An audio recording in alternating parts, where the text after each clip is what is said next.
We are in Acts chapter 9 today. Today is the road to Damascus. So we're going to talk about Saul, who eventually becomes Paul. Ironically, they don't start calling him Paul until about chapter 13. They'll continue to call him Saul for a while. And then once they start the Paul, he just carries on through with the Paul. But I need us to kind of sit back for a second and just kind of think of who Paul is, who Saul is at this stage in his life. He was there when Stephen was stoned to death. And now it says that he is a man seeking to persecute the church. He is ravaging Jerusalem, carrying people out of their homes and imprisoning them. And what I want us to understand is Paul is not some arch enemy of God. Paul truly believes that what he is doing is glorifying God. He is ridding the world of these false prophets, these people who are claiming that the law has been fulfilled and that grace is now our means of salvation. All he knows is the law. All he studied is the law. Gamaliel, he was a student of Gamaliel, one of the most esteemed scholars of that time. And all the scholars will admit one thing. Paul, was destined for greatness. He was either going to be the greatest adversary of the church, but God had other plans and made him the greatest advocate of what we call the church. So think about that, because there's going to be a moment in these scriptures today where Saul is just consumed with himself in prayer for 3 days. And I want us to think about everything Saul has done up to this point, and how in his mind his whole world is wrecked. Everything he thought he knew was false. Everything that he taught was untrue. The people that he persecuted, man, could you imagine just the guilt and the shame associated with all that? I'm not saying, hey, let's feel sorry for Saul today, but I want us to truly get in the mind of where he's at and what might be going on through these scriptures. I'll read the first 3 verses real quick. It said, then Saul, still breathing threats and murder against the disciples of the Lord, went to the high priest and asked letters from him to the synagogues of Damascus, so that if he found anyone who were of the way, whether men or women, he might bring them bound to Jerusalem. As they journeyed, he came near Damascus, and suddenly a light shone around him from heaven. So there's a lot in just those first couple of verses. It's telling us that Saul is wreaking havoc on the Christian world. Murder, not just imprisonment, but murder. He is murdering people because they are a part of the way. The way is going to be mentioned several times in the book of Acts. Believers were considered to be part of the group, the way. And what he is doing is he is trying to eradicate all of them. And he's done a really good job in Jerusalem. And now he wants to go outside of Jerusalem to Damascus to continue to wreak havoc and bring them back to Jerusalem to either imprison them or murder them. But what's cool is he doesn't have any jurisdiction outside of Jerusalem. So he had to go and ask these people. That's why I talked about getting those letters. So that he could go and show letters like, I have jurisdiction now. I am sent by the church of Jerusalem to carry out these orders. And Damascus is a really important city because it's like a hub. Like from there, trade routes went everywhere. So imagine this, if you're Paul, you've done a good job of eradicating what you can eradicate in Jerusalem, but now the way has made its way to Damascus. And once it hits those trade routes, it's unstoppable. So in his mind, let me get there fast. Let me take care of them before they get on these trade routes. And this message, this salvation message of grace, the salvation message of Christ, we can just put an end to all that right there. But as he was on his way there to Damascus, suddenly a light shone around him from heaven. Then he fell to the ground and heard a voice saying to him, Saul, Saul, why are you persecuting me? In the next sentence, he's going to say, who are you, Lord? And he's not claiming him as Lord of all. This is a sign of respect. Like, obviously, this is a message sent from God, but who? Who is this? Who are you talking about that I am persecuting? And he said, who are you, Lord? Then the Lord said, I am Jesus, whom you are persecuting. It is hard for you to kick against the goads. Could you imagine that? This man, he was probably witness to being executed on the cross. Probably an advocate of his execution because of what Christ stood for in relation to who they were and what they believed. That he's growing in stature, in his law, and his worship of the law, and his study of the law, and his teaching of the law. That his disciples, Christ's disciples, are now carrying that same message. So they thought they had gotten rid of the problem, and now the problem is spread. It's not only one guy, now it's the 12 guys. These 12 guys are sharing this message, and now he's actively participating in persecuting them, stopping this message from being spread. And Jesus says, why are you persecuting me? Could you imagine the utter shock and dismay that shoots through this man's heart at this moment? Now, a lot of people say that Saul was saved on the road to Damascus. Well, Saul was shown some truth on the road to Damascus, but what we're going to learn and what we're going to read is that he was actually saved in Damascus. But God's starting to work on him a little bit, starting to chisel away, as Jacob mentioned earlier, starting to reveal some things to him that, man, they're not pretty. But how many of you can think back to those times prior to salvation and those things that you thought you knew to be true? Things that the world claims are the right way of living. From morality to beliefs to goals to own personal gain and benefits. You've got to have this house or that car. And we are taught to kind of fall in line with the way the world thinks. And I know myself personally, when I came to know Christ, my whole world was shattered. Like, everything I valued as important, I realized was insignificant. Mainly myself. What I thought was the right way was incredibly wrong. And who I chose to ignore and refuse is the one I needed to trust and follow. That's exactly what Paul is going through here today.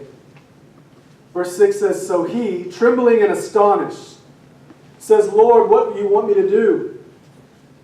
Then the Lord said to him, arise and go into the city, and you will be told what you must do.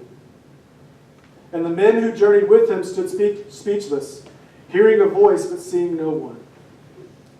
Then Saul arose from the ground, and when his eyes were opened, he saw no one. But they led him by the hand and brought him into Damascus. So, this bright light shone from heaven, not only knocked him to the ground, and as you can imagine him, like in fear and trembling, as it mentioned, he's on his knees, he's on the ground, he's got his eyes closed. He's like, Lord, what do you want me to do now? The Lord says, I want you to get up and I want you to go into the city, and I'll tell you what to do after that. So he's already shocked and dismayed and astonished, and he stands up and he opens his eyes, and guess what? He can't see. He's been blinded. Ladies and gentlemen, this is not a mistake. This is God's sovereign plan. Think back to John chapter 9, the blind man. He was blind, but God made him see, and they questioned him and questioned him and questioned him until they got kind of this sense of frustration. He says, look, all I know is that once I was blind, but now I can see. Later on, Jesus says it's important for those who think they can see to be blind. And those who are blind, I will let see. That's what he's doing to Paul right now. Paul thought he could see. Paul thought he knew. And God took that ability away from him. This is not only physical blindness, but this is spiritual blindness as well. And he was 3 days without sight, and neither ate or drank. How long was Jesus in the tomb? 3 days. 3 days. I don't know if that's significant, but it sure makes a lot of sense to me. He is dying to self right now. Everything that he knew and understood, he is having to just dismiss and retrain his thoughts and his way of thinking. Verse 10 starts to, what I think, this was pretty cool. Everybody knows the story of the road to Damascus, right? This is the part that really stood out to me, because this guy is going to be asked to do something, and his responses are cool to me. Now there was a certain disciple at Damascus named Ananias. And to him the Lord said in a vision, Ananias. And he said, here I am, Lord. Man, he's ready. Like, the Lord is calling. I'm geared up for battle. What you need, I'm about to go. Arise and go to the street called Straight, and inquire at the house of Judas for one called Saul of Tarsus. For behold, he is praying. And in a vision, he has seen a man named Ananias coming in and putting his hands on him, so that he might receive sight. Man, Ananias was pumped. God said, hey, he said, I'm here. What you want me to do? God tells him, look at his response. Then Ananias answered, Lord, I have heard from many about this man, how much harm he has done to your saints of Jerusalem. And here he has authority from the chief priest to bind all who call on your name. In other words, Ananias is like, hang on, hold up. Are you sure about this? Like, this wasn't part of my plan. I know you called me and I'm ready to stand, but are you about to send me to get beat or imprisoned or killed? Like, surely, Lord, you're mistaken by giving me this charge. He's not mistaken, but the Lord said to him, go, for he is a chosen vessel of mine to bear my name before the Gentiles, kings, and the children of Israel. For I will show him how many things he must suffer for my name's sake. So the Lord called, and he was quick to respond, and the Lord gave him a task that he didn't seem too happy to carry out. Now the Lord went on to explain why this was important, but God doesn't need to explain himself. We as believers, this man mentioned in verse 10, a disciple, we should be listening to God's charge on our life and just going. Right? Lord, I'm here. What you need? Let's go. But all too often, we all know that when God calls us to do things, we feel as though we are called. We feel as though God has chosen us, and he has. And he has purposed us for a ministry. But then he says, I need you to do something a little complicated, and man, we start to shrink. Like, God, are you sure? Because they don't like me. They're going to say mean things about me. They're going to hurt my feelings. Ananias was like, hey, this guy is killing people. I ain't trying to die. So please, come up with a different reason. But when God has purposed you for something he's called you to do, he has prepared you and tooled you to go and to do what he's called you to do. He will never leave you nor forsake you. So if he's charged you to go out into a darkened world where you're going to get ridiculed or talked about, understand that he's going with you. He has gone before you. So there's no reason for us to fear what God has called us to do, because he has prepared a way for us to do it already. And so what? Maybe Saul would have got on him. Maybe Saul would have imprisoned him. Maybe as we are charged to go out into a darkened world, maybe we are ridiculed and talked about. But man, does that bear any semblance to what Christ went through for us? He was ridiculed. He was mocked. He was imprisoned. He was beaten. He was killed. He's never asked us to do one thing He didn't already do Himself. And He dwells within us to give us the strength in order to carry out what He would have us do. So man, this was just an eye-opener for me. This little insignificant part of Ananias being asked to go and do something. He's eager, not so eager, but now he's going to be eager again. And Ananias, because God had already explained Himself, and Ananias went his way and entered the house. And laying his hands on him, he said, Brother Saul. Brother Saul? Like 5 minutes ago, he didn't want to go. I don't know how long it takes to walk to where he was going, but I'm just in my mind, it's 5 minutes. And because God has revealed the plans that He has for Saul, Ananias is walking in calling him his brother. Now, imagine where Saul's been and what he's been doing for 3 days. Stuck in prayer. Trying to forget all his past mistakes. Trying to deal with the guilt of Stephen, of Christ, of the persecution of all these people he's been dealing with. And this man, whom God said was going to come, walks in and says, Brother Saul. Now, I don't know about you, but I envision Saul feeling comfort in that moment. Being addressed as this man's brother. Brother Saul, the Lord Jesus, who appeared to you on the road as you came, has sent me that you may receive your sight and be filled with the Holy Spirit.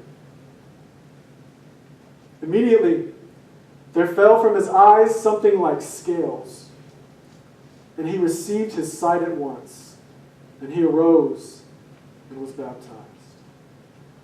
Think about that. His eyes, these weren't eye boogers that were falling down, right? We've all had those. His spiritual scales of blindness are falling away. For the first time in Saul's life, a proud man, a studied scholar of the law of the Lord, he is seeing for the first time. He's not seeing through worldly lenses, he's seeing through spiritual lenses. Through the work and dedication of Christ. And at once, he arose and was baptized. Notice he'd been in there for 3 days, dying to self, coming to the realization that Christ is Lord. He hadn't eaten or drank anything for 3 days. His immediate response was to arise and be baptized. Arise and be baptized. What how do you say that? And then verse 19 says, probably what I would have done first. So when he had received food, he was strengthened. So he did all those things. He responded correctly, and then he got some food and some water and regained his strength. And what does it say next? Then Saul spent some days with the disciples at Damascus. What's that very next word? Immediately. A couple of days he spent with the disciples in Damascus. And immediately, he preached the Christ in the synagogues, that He is the Son of God. Ladies and gentlemen, once God gets a hold of you and transforms you and makes you new, a new creation in Christ Jesus, you immediately have a testimony to share. You immediately have the ability to share who Christ is and what He has done. It didn't say, because later on he does disappear for about 3 years. And I'm sure God is really working on him and educating him because he comes back to be the man in the New Testament. Am I right? But right now it says immediately he went from the law is everything to the realization that the law wasn't what saved people, that Christ is the one who saves. Not only is it Christ, but Christ is God. And immediately, he goes to sharing that message. And where is he sharing it? In the synagogues. How important is that? He is going to the place that he deemed holy and sharing a message of Christ, that he is the Son of God. Then all who heard were amazed and said, Is this not he who destroyed those who called on his name in Jerusalem? And has come here for that purpose, so that he might bring them bound to the chief priests? People didn't understand it. This is a guy that wanted to imprison them and kill him. And now he's standing before them and sharing who Christ is. That he is the Son of God. He is who he claimed to be here on earth. These people were confused. First he wants to kill us, now he's preaching at us. And he's preaching the message that we believe. But Saul increased all the more in strength and confounded who? The Jews, his people, who dwelt in Damascus, proving that this Jesus is the Christ. Now, did it take Saul in order to prove that Jesus was the Christ? No. Did God need Saul in order to prove who he was? No. We've said it before. Does God need us to prove anything? But man, he uses us. He gives us a purpose. He indwells us. The Spirit of the living God is inside us. His living, breathing testimony is in us. And he gives us the ability to share that, to become useful, an instrument, a tool, his workmanship. And just simply sharing who Christ is, and more importantly, what Christ has done for us. And then, man, we just reap all the benefits simply because we believe. Like, my sins are forgiven simply because I trust. I don't have to die a second death simply because I trust. I'm going to spend eternity in his presence simply because I trust. What can this world throw at us that he hasn't already overcome? Be sensitive to the call. Realize that you are equipped, and go out and share the good news of who Christ is. Let's pray.